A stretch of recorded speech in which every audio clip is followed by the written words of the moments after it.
In this quick tutorial, we're going to create this awesome chromatic aberration or RGB split effect. It's super easy to do, so let's jump right into After Effects. First, let's start by creating a new composition.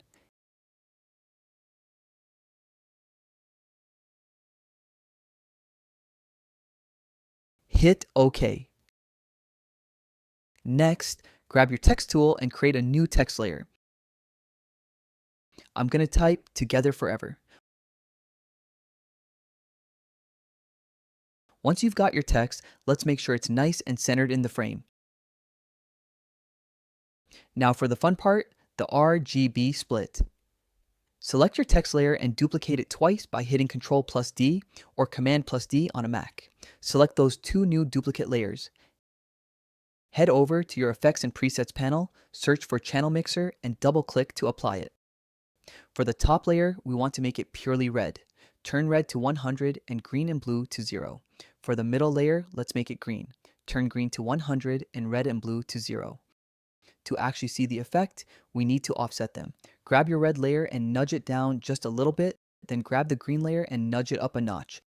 Select both of your duplicate layers and change their blending mode.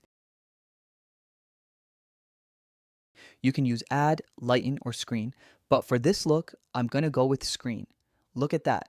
The colors blend perfectly now. If the edges look a bit too sharp, you can add a touch of blur to these layers to soften them up.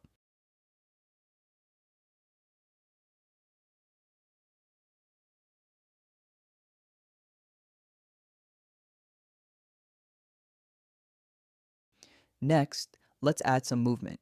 Create a new adjustment layer and search for the wave warp effect. Drop that onto your adjustment layer. Let's tweak the settings. Crank up the wave width to stretch it out and dial back the wave speed so it feels more subtle. Once you're happy with how it looks, select the layers, right-click, and pre-compose them to keep our timeline clean. To finish off the look, let's add a cool background. Create a new solid layer. Search for the grid effect and apply it. Drag this solid layer all the way to the bottom of your timeline. In the effect controls, change the sizing option to width slider and then turn up the width to make the grid nice and wide. And there you have it, a clean RGB split effect in just a few steps. If you found this useful, don't forget to hit that like button and I'll see you in the next video.